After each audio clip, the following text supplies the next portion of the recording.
আসসালামু আলাইকুম, welcome back to my new another blog. কেমন আছেন সবাই? আই হোপ সবাই অনেক ভালো আছেন। আমি যেহেতু অনলাইন উদ্যোক্তা, তো আমার একটা কেকের পেজ আছে। তো পেজটাকে আমার চালাতে হয় আর কেক বানাতে হয় সেখানে আর কি। তো এই জন্যই আমার ভিডিওতে টুকটাক একটু একটু আর কি কেকের ভিডিও আপনারা দেখতে পারবেন। আজকে 2টা কেকের অর্ডার আছে। তো প্রথম কেকটা আমি বানাচ্ছি, আর আজকে 2টা কেকই মোটামুটি একই রকম দেখতে। একটা হলো অ্যানিভার্সারি কেক, আরেকটা হলো বার্থডে কেক। 2টা কেকের উপরে স্টিকার বসবে, তো তো আমি স্টিকারগুলো অর্ডার করে বানিয়ে নিয়েছি। আর এখন কেকের কাজটা করছি। তো এখানে নিচের দিকটাতে হলো ড্রেসটা বানাতে হবে, এজন্য আমি একটা কাঠি দিয়ে একটু চিহ্ন দিয়ে নিলাম যে কতটুকু ড্রেসটা হবে আর কি। তো এখন এই যে আমি ড্রেসটা বানিয়ে দিচ্ছি, আর কেকটা যে অর্ডার করেছিল ভাইয়াটা আমাকে পিকচারটা দিয়েছিল, তো সেই পিকচার অনুযায়ী আমি কেকটা বানাচ্ছি। কেকগুলো বানানোর সময় আমার ছোট বেবিটা অনেক বিরক্ত করে, দেখা যায় আমার পাশেই দাঁড়িয়ে থাকে সব সময়। এরপরও কষ্ট করে কেকগুলো বানাই। তো আমাদের বাড়ির সবাই তো বলে যে তুমি ওকে নিয়ে কিভাবে কেক বানাও, কারণ আমার ছোট বাচ্চাটা অনেক দুষ্টুমি করে। তো তার মধ্যে আমি আবার এই কেকের কাজগুলো করি। তো আল্লাহর রহমতে করছি আর কি, বাচ্চাকে সামলিয়ে, সংসার সামলিয়ে, সব কিছু সামলিয়ে ব্যবসাটাও করছি আর কি। তো আপনারা সবাই দোয়া করবেন।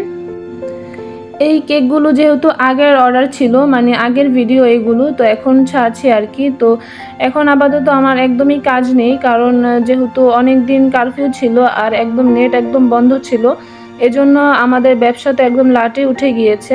তো যারা অনলাইন উদ্যোক্তা সবারই একই অবস্থা হয়েছে। তো অনেকের তো দেখা যায় এই যে অনলাইনে যে ব্যবসা করে, মানে অনলাইন উদ্যোক্তা, তাদের এই ব্যবসা দিয়েই তাদের সংসার চলে, অনেকের আছে এরকম। তো তাদের অবস্থা একটু ভেবে দেখেন কীরকম হয়েছে। আমাদের তো যাও, আমি দেখা যায় আমার কাজটা করি আমার হাত খরচের জন্য, মানে নিজের খরচটা নিজে চালাতে পছন্দ করি। তো অনেক আগে থেকে আমার ইচ্ছা ছিল আমি নিজে কিছু ইনকাম করব আর নিজের খরচটা নিজে চালাবো।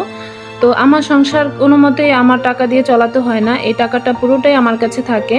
তবে অনেকের আছে যারা এই টাকাটা দিয়ে সংসার চলে, মানে এই ব্যবসা দিয়ে সংসার চলে। তো তাদের কি অবস্থা হয়েছে সেটা একটু চিন্তা করে দেখেন। এরপরও যে আমার সমস্যায় পড়তে হয়নি সেটা না, আমিও সমস্যায় পড়েছি, কারণ আমি যেহেতু এই অনলাইনে ব্যবসাটা করে আমার হাত খরচ চালাই। তো আমার হাত একদম খালি হয়ে গিয়েছিল, কোনো টাকাই ছিল না। আর এর আগে আমি কিছু শপিংও করেছিলাম, আমার হাতে যতটুকু টাকা ছিল সেটাও শেষ হয়ে গিয়েছিল। তো এই জন্য অনেক সমস্যায় পড়ে গিয়েছিলাম। তো হাত খালি দেখা যায় তেমন একটা কিছু কিনতে হবে না, তারপরও হাতে কিছু টাকা থাকলে দেখা যায় ভালো লাগে। এই তো প্রায় 15 দিনের বেশি হয়ে যাচ্ছে, কোনো অর্ডারই আসছে না আমার, কারণ অনেক দিন নেট বন্ধ ছিল।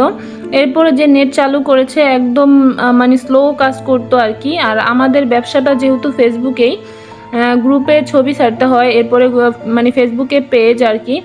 তো ফেসবুকটাই বন্ধ ছিল, এজন্য একদমই আমাদের কাজ বন্ধ ছিল। তো কি আর করব, তো এখন আপাতত খুলেছে, খোলার পরও নেটে অনেক সমস্যা, মানে ভালো কাজ করে না। আর দেশের কথা কি বলবো, অনেকেই মানে অনেক আপুরেই দেখতেছি ভিডিওতে দেশের কথা বলে, মানে দেশের যে অবস্থা সেটা নিয়ে অনেক কিছুই বলে, যার যেটা মতামত সেটা বলে। তো আমারও কিছু মতামত আছে, তবে আমি সেটা মানে অনলাইনে বলতে পারি না। দেখা যায় আমি কোনো আপুরা ভিডিওতে বললে সেটা আমি শুনেই আমার মানে ইতিমধ্যে কান্না চলে আসে। তো আমি কিভাবে বলবো, আমি তো বলতে গেলে কান্নাকাটি করি, আমি অস্থির হয়ে যাই। সত্যি কথা, যখন আমি এই কথাগুলো বলতে যাই তখন আমার সেই সন্তানদের কথা মনে পড়ে, যার মায়ের বুকটা খালি হয়ে গিয়েছে, সন্তানদের হারিয়েছে। তো সেই জিনিসগুলো খুব মনে পড়ে যায়, কারণ আমারও তো 2টা সন্তান আছে। আমারও তো মনে হয় যে আমার সন্তান 2টাকে যদি কেউ কোনো ব্যথা দেয় দেখা যায়, সেটাই আমি সহ্য করতে পারি না। বাচ্চাগুলোকে দুনিয়া থেকে সরিয়ে দিয়েছে, তো তার মা বাবারা কিভাবে এটা সহ্য করছে। তো সেটা আমি চিন্তা করলে সত্যি আমার মানে মুখের আর কোনো ভাষা থাকে না, আমি মানে ইতিমধ্যে আমার কান্নাই চলে আসে। তো এই জন্য আমি ভিডিওতে তেমন একটা মানে এগুলো নিয়ে কথা বলি না, কারণ আমি বলতে গেলে কান্না করে দেবো এই জন্য। আর অনেক দিন আমি এই ভিডিও দেখার কারণে অনেকটা অসুস্থ ছিলাম, মানে কীরকম জানি আমার মাথার ভিতরে সবসময় এগুলোই ঘুরে, আমি ভুলতেই পারি না। এই জন্য এখন আমি তেমন একটা ভিডিও তো এগুলো দেখি না, দেখলে দেখা যায় আমি এগুলো সহ্য করতে পারি না, আমার কাছে অনেক খারাপ লাগে।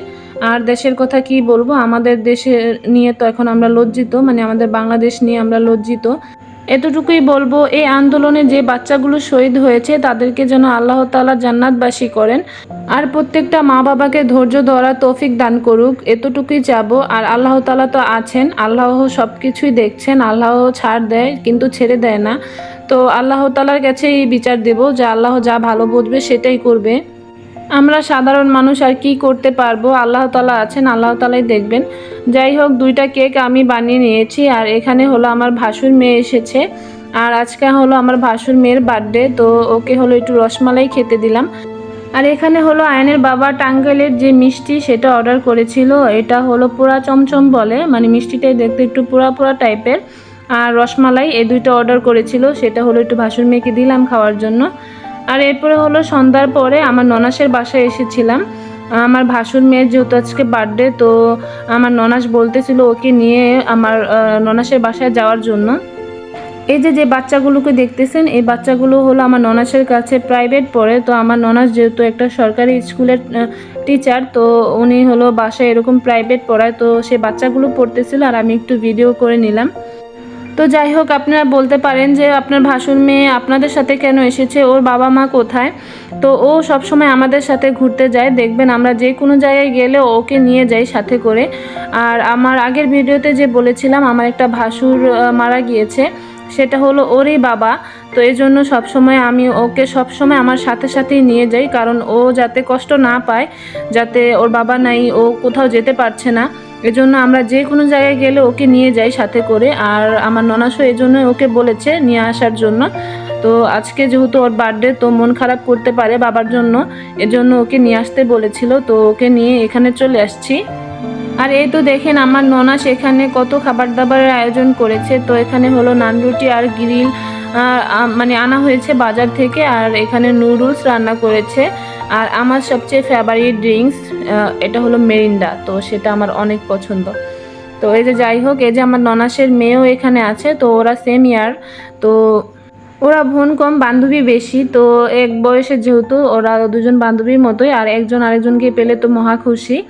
তো যাই হোক, এখানে দেখেন আমার হাজব্যান্ড সবার আগে খাওয়া শুরু করে দিয়েছে, যেহেতু তার বোনের বাসা, তার অধিকারটা বেশি, তো এই তো খাওয়া শুরু করে দিয়েছে। তারপর হলো বাসায় ফেরার সময় আমার কিছু ডিম দরকার ছিল, কেকের অর্ডার আছে, তো ডিম কিনে নিচ্ছিল আয়নের বাবা। আর এই দোকানটা থেকে আমাদের সব সময় ডিম কিনা হয়, তো এই দোকানের ডিমগুলো খুবই ভালো আর একটু বড় বড় সাইজেরই হয়। তো এরপরে আমার ময়দাও লাগবে, সামনে দোকান থেকে ময়দাও কিনবো। তো আজকের ভিডিওটি কীরকম লাগলো অবশ্যই জানাবেন। তো আজকের ভিডিওটি এখানে শেষ করব, দেখা হবে নেক্সট কোনো ভিডিওতে। আল্লাহ হাফেজ, আসসালামু আলাইকুম।